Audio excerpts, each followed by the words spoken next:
Doctor साहब, बिजली की कीमत में एक बार फिर इजाफा कर दिया गया है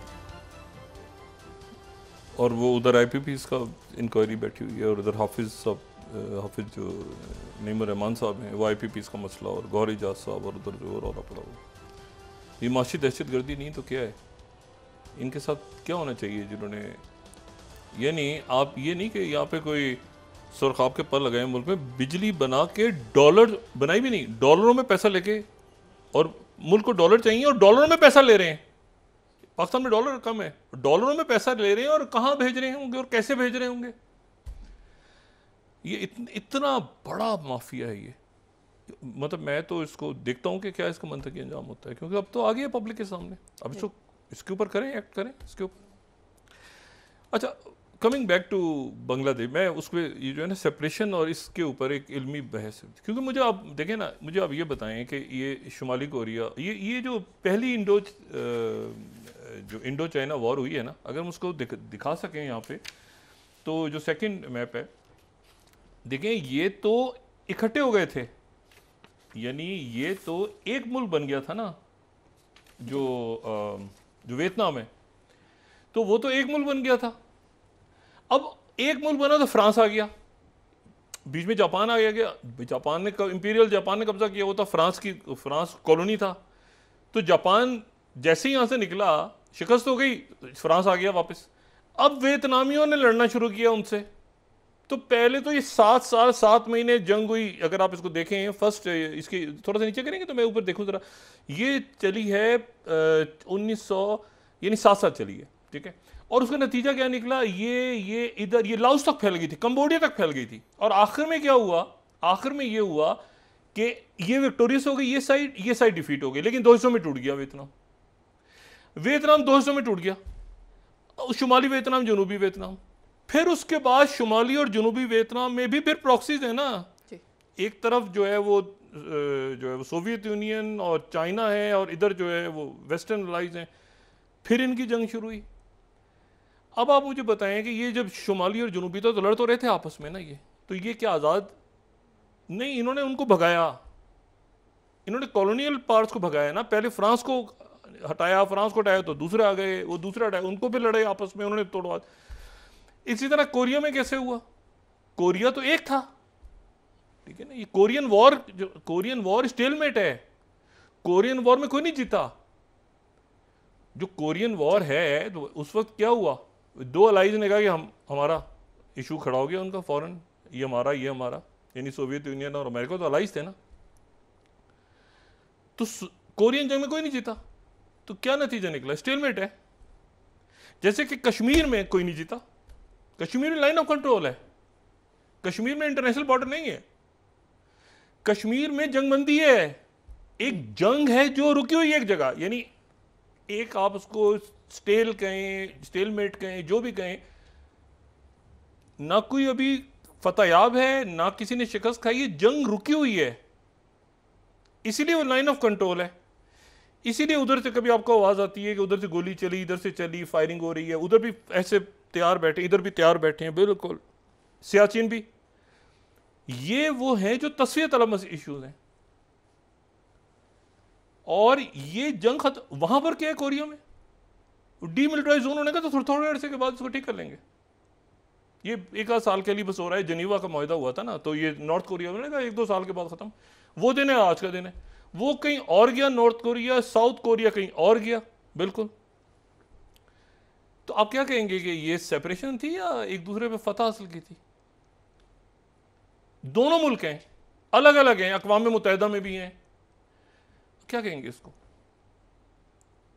लेकिन चूंकि ज़ेर असर है, तो हम एक तरह से इंडिपेंडेंट कह भी सकते हैं, एक तरह से नहीं भी कह सकते हमारी जो, लेकिन हमारे तो जाहिर है कि हम तो, सवाल यह है कि फिर वही बात 71 में सेपरेशन हुई थी या इंडिपेंडेंस हुई थी। यानी जो इंडिया के ज़हन में क्या था कि ये हमारी एक भूटान और नेपाल, और इस तरह से जैसे हम अपने मर्जी से बनाते हैं, उठाते हैं, गिराते, पटकते हैं, चटकते हैं, ये बांग्लादेश जो इतना ज़बरदस्त मुल्क है, ठीक है, वो हमारी एक छोटी सी एक रियासत होगी, और फिर उसके साथ हम वही करेंगे जो मिज़ोरम और आसाम में हो रहा है।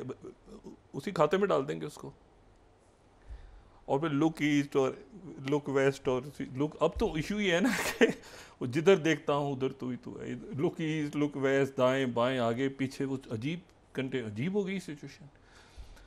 और आप जरा तसव्वुर करें ये बात, किसी यानी उधर जो या सुरंगों में बैठा है ना इस वक्त, उसको भी पता है कि मेरा दुश्मन कौन है।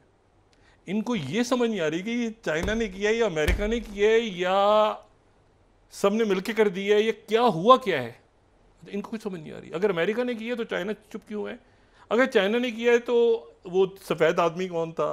अच्छा, मतलब एक रौला पड़ा हुआ है। और मैंने आपसे कहा कि अगर ये मामला अभी वेस्ट बंगाल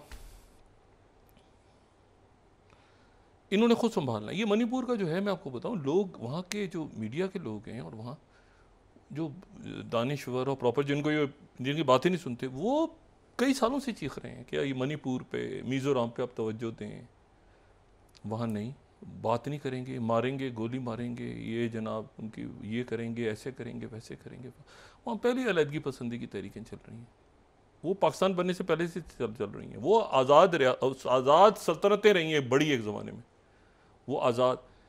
अब मुझे बताएं कि ये जो बांग्लादेश का हुआ है, मालदीव को तो आप देखें ना, मालदीव ज़बरदस्त मुल्क है, लेकिन बांग्लादेश कंपेयर करें, भारत का सबसे बड़ा बॉर्डर पाकिस्तान के साथ नहीं है, चाइना के साथ भी नहीं है, बांग्लादेश के साथ है। मैंने आपको बताया, तो मैप देखें ना, तो पूरा बांग्लादेश भारत के आपको, अब आप मुझसे पूछें कि भारत के मगरिब में या मशरिक में बांग्लादेश, तो मैं क्या कहूँगा आपको। उस नक्शे को अगर देखें जो एक वाइट कलर का कलम दिखा रहे थे, तो उसमें तो आप मुझे बताएं कि कहाँ पर बांग्लादेश तो चारों तरफ से, यानी एक भारत का जो इलाका है उसके मगरिब में बांग्लादेश, एक भारत के इलाके के जनूब में, एक भारत के इलाके के मशरिक में, एक शुमाल मगरिब में, एक शुमाल जनूब में, मतलब चारों तरफ भारत के है ना वो। तो वो तो एक तरह से अंदर, आप देखें ना, मैंने जो कल भी बात की थी, ये मेरा अपना नुक्ता नज़र गलत भी हो सकता है, लेकिन मैं तो मैप को देख के बात कर रहा हूँ। मुझे बताएं कि भारत के मशरिक में मगरिब में कहाँ पे है बांग्लादेश, कैसे बताएंगे आप। देखें, मैं आपको इस तरह बताऊँ, जो मैंने कल बात की थी ना कि आप ये डिपेंड कर रहे हैं बांग्लादेश पे जी। हमारे 4 सूबे, ठीक है, और आज़ाद कश्मीर और गिलगित बल्तिस्तान। अब आप मुझे बताएं कि ये जैसे पंजाब और केपी, ये तो कोस्टल लाइन पे नहीं है ना, इनकी तो और खूबियाँ हैं, ज़राअत है, तरक्की और, लेकिन अगर आप तो ये कोस्टल लाइन हमारे 2 सूबे यानी बलूचिस्तान और सिंध के साथ कोस्टल लाइन है, ऐसे ही है ना पाकिस्तान। अब आप तसव्वुर करें कि पंजाब जो है वो अपनी कोस्टल लाइन के लिए किसी और मुल्क, एक और मुल्क को जहां नारे लग रहे हैं उसके, और वो उसकी कोस्टल लाइन यानी साहिल तक पहुंचने के लिए, उसको समंदर तक पहुंचने के लिए, वो लैंडलॉक हो, बहुत सारी लैंडलॉक रियासतें हों, और वो एक सारी मिलके एक ऐसे मुल्क पे डिपेंड कर रही हो जो मुल्क यानी ऐसी, यानी वहां पे इंडिया आउट नहीं हुआ, इंडिया किक आउट हो गया है। मतलब अजीब सूरत हाल बनी है ना। अब मुझे ये बताएं कि इसको, ये अगर आपको ये समझ नहीं आ रही कि वो ये किया किसने है, पाकिस्तान तो मैंने आपसे कहा ना वगैरह वगैरह में हमेशा डाल के जाते हैं, ये बहुत सारे वगैरह वगैरह पाकिस्तान, वो किसान बैठे हैं बेचारे, तो पाकिस्तान ने की है, वो तो स्टूडेंट निकले, वो तो छोड़ दें, वो कोई इनकी कोई शायर कोई नज़म पढ़ देता है, वो कहते पाकिस्तान है, वो कभी वो शाहरुख खान के पीछे लग जाते हैं, वो तो छोड़ दें, वो तो अजीब वहाँ सूरत हाल बनी हुई है। अब तो नाम लेते हुए भी हमें तो कभी सोचा भी नहीं, धर्मेंद्र और राजेश खन्ना, और हम तो सब, हमारे भी तो दिलीप कुमार भी वैसे, हम तो, मैंने कहा ना, हमने तो सोचा भी नहीं कभी कि ये इस तरह से भी तफरीक हो सकती है। एनीवे, अब ये बात कर रहे हैं कि सेकुलरिज्म, अच्छा उधर तो ये एक बड़ा रौला है, वो शायद फिनलैंड जा रही हैं, वो कहाँ जा रही हैं, उनकी बेटी उनकी ट्वीट कर रही है कि मामा से मुझे मिलने नहीं दिया। वो मामा उधर ही तो हैं भाई, आप हमारी तो इतला के मुताबिक आपके मामा भी हैं उधर ही हैं, आप भी उधर ही हैं, तो वो क्यों नहीं मिलने दिया, क्या रौला है, क्या इशू है, कैसे हल होगा।